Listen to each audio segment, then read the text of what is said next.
வணக்கம். வேல்மாறலின் 11ஆம் பாடல். சுடர்பருதி ஒளிப்ப நில ஒழுக்கும் மதி ஒளிப்ப அலை அடக்கு தழல் ஒளிப்ப ஒளிர் ஒளி பிரபை வீசும். அருணகிரியார் மிக அழகாக தனது கற்பனையை தமிழ் பாவாக இங்கே வடித்துள்ளார்.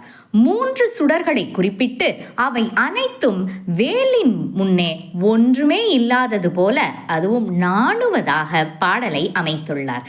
வாருங்கள் பாடலை ரசிக்கலாம். அறியப்பட்ட அண்டத்தில் சுடர்கள் 3. அவை சூரியன், சந்திரன், அக்னி ஆகும். சூரியன் நமக்கு வேண்டிய வெளிச்சத்தையும் வெப்பத்தையும் தருகிறது. நிலா இரவில் வெளிச்சத்தையும் குளிர்ச்சியையும் தருகிறது.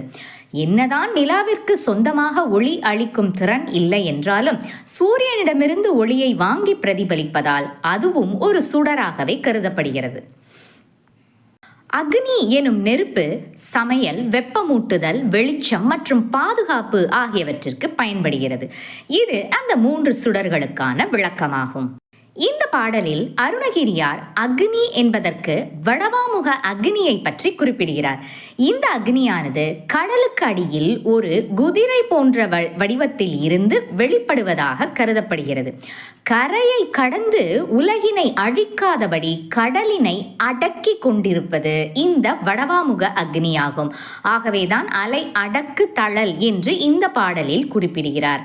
இந்த நெருப்பானது பிரளய காலத்தில் வெளிப்பட்டு கடல் நீரினை வற்றச் செய்யும் வல்லமை கொண்டதாகும். இந்த 3 சுடர்களும் நம் முருகப்பெருமானின் வேலினை பார்த்து என்ன செய்கின்றன என்பதனை அருணகிரியார் மிக அழகாக வர்ணிக்கிறார். வேலிலிருந்து வெளிப்படும் ஒளியானது மிகவும் பிரகாசமாக இருக்கிறது என்பதனை இவ்வாறு வர்ணிக்கிறார். வேலின் சீரிய வெளிச்சத்தை கண்டு ஐயோ, இதற்கு முன் நாமெல்லாம் ஒன்றுமே இல்லை என்று சுடர்விடும் சூரியனும் ஒளிந்து கொள்கிறதாம். நட்சத்திரங்களின் அரசனான சூரியனே இப்படி நாணி ஒளிந்து கொண்டால் அதனிடமிருந்து ஒளியை வாங்கி பிரதிபலிக்கும் நிலவின் நிலை என்ன? அதே சூரியனின் நிலைதான். சூரியனே ஒளிந்து கொள்ள குளிர்ந்த கிரணங்களை உடைய வெண்கதிரவனும் ஒளிந்து கொள்கிறதாம். வேலின் அளவற்ற ஒளி ஆற்றலை பார்த்து பேராற்றல் கொண்ட வடவாமுக அக்னியும் மேலும் மேலும் தன்னை கீழ்நோக்கி ஒளித்துக் கொள்கிறதாம். இப்படி 3 பெரிய சுடர்களையே நாணும்படி செய்து பிரகாசிக்கும் வேலின் ஒளியே இங்கு முழுவதும் எங்கும் வியாபித்து இருக்கிறது. இதிலிருந்து நாம் புரிந்து கொள்ள வேண்டியது என்னவென்றால், முருகப்பெருமானின் வேலானது தனது சுடர்விடும் ஒளியை கொண்டு நமக்கும் முருகனை அடைவதற்கு நல்லதொரு வழியினை காட்டும். சுடர்பருதி ஒளிப்ப ஒளியை உடைய செங்கதிரோன் தோற்றுப்போய் ஒளித்துக் கொள்ளவும், நிலவு ஒழுக்கு மதி ஒளிப்ப குளிர்ந்த கிரணங்களை உடைய வெண்கதிரோனும் ஒளித்துக் கொள்ளவும், அலை அடக்கு தழல் ஒளிப்ப கரை கடந்து உலகை அழிக்காதபடி சமுத்திரத்தை அடக்கிக் கொண்டிருக்கும் வடவாமுக அக்னியும் ஒளித்துக் கொள்ளவும், ஒளிர் பிரகாசிக்கின்ற ஒளிர் பிரபை வீசும் ஒளியை உடைய ஞான சக்தியை எங்கும் பரவும்படி செய்வது குகப்பெருமானின் வேலே.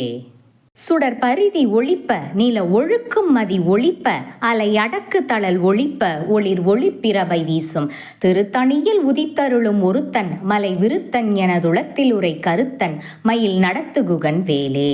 வேல்மாறலின் 12ஆம் பாடல்.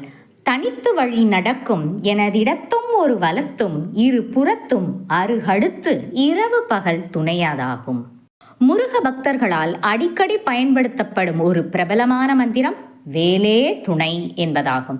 முருகனின் வேல் எப்படி நமக்கு துணையாயிருக்கும் என்ற கேள்விக்கு அருணகிரியார் இந்த பாடல் மூலம் நமக்கு எடுத்து காட்டுகிறார். வேலே நமக்கு துணை என்றால் அதன் முக்கிய குணம், தலையாய குணம் என்னவாக இருக்க வேண்டும்? தனித்து நடப்பது, எதனையும் சாராமல் தானே துணையாய் வருவது. என் வழி தனி வழி என்ற ஒரு வசனத்தை போல் வேலின் வழியும் தனி வழிதான். தானே தனியாக நின்று பல்லாயிரக்கணக்கான உயிர்களுக்கு முருகப்பெருமானை அடையும் வழியை காட்ட வல்லது வேல். நாம் தனியே இருக்கிறோம் என்றோ, நாம் தனித்து விடப்பட்டோமே என்றோ நாம் அஞ்ச வேண்டியதே இல்லை. வேல் நமக்கு எப்போதும் துணையாயிருக்கும். பரமனை தரிசிக்கும் வேட்கையால் இரவு பார்க்காமல் பகல் பார்க்காமல் பல முருக கோயில்களை எண்ணி எண்ணி வழி நோக்கி தன்னந்தனியாக செல்லும் தனக்கு பூத பிசாசுகள், கள்வர், இயற்கை சீற்றங்கள் இவை போன்ற பற்பல துன்பங்கள் ஏதும் நேராதபடி குகனின் வேலே என்னை காக்கும் என்று கூறுவார் அருணகிரியார். எப்படி காக்குமாம்?